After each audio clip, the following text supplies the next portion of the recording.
আচ্ছা, আপনারা যারা প্রতিদিন অনেকটা সময় পর্ন দেখার পেছনে ব্যয় করেন, কিন্তু একে কোনো খারাপ কাজ মনে করেন না, নিজের ক্ষতি হচ্ছে এমনটাও বিশ্বাস করেন না, তাদের বলবো, ধরুন আপনি আপনার পরিবারের সাথে খুব সুন্দর একটা রিসোর্টে বেড়াতে গিয়েছেন। হোটেলে অন্যান্য সব সুবিধার সাথে হাই স্পিড ইন্টারনেটও আছে।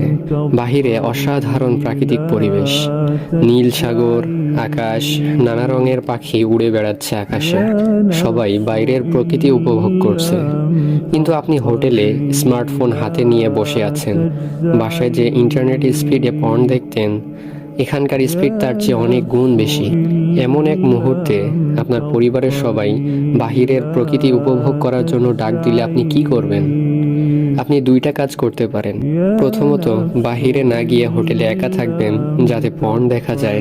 দ্বিতীয়ত, সবার সাথে বাহিরের প্রকৃতি উপভোগ করবেন।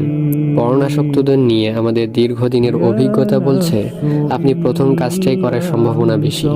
অর্থাৎ বাহিরের প্রাকৃতিক সৌন্দর্য উপভোগ করার চেয়ে স্ক্রিনের কৃত্রিম সৌন্দর্য উপভোগ করাই আপনার কাছে তখন বেশি গুরুত্বপূর্ণ হয়ে দাঁড়াবে। একটু চিন্তা করে দেখুন, পর্নের কারণে সুন্দর এই রিসোর্টের মতো আপনি কি নিজের জীবনকে উপভোগ করা ভুলে যাচ্ছেন না তো? যে সময়টা আপনি বন্ধুদের সাথে মাঠে খেলতেন বা পরিবারের সাথে সময় কাটাতে পারতেন, পর্ন কি আপনার কাছ থেকে সেই সময়টা কেড়ে নিচ্ছে না? আপনি কি জানেন, বিবাহিত পর্ন আসক্তদের অনেকেই স্ত্রীর সাথে যৌন মিলনের সময় উত্তেজনা অনুভব করে না? যদি জেনে থাকেন, তাহলে যে জিনিস পরিবার ও সমাজ থেকে আপনাকে দূরে ঠেলে দিচ্ছে, সে জিনিসটাকে আপনি কিভাবে নিরাপদ বলেন? এখনই সময়, আরেকবার ভেবে দেখুন।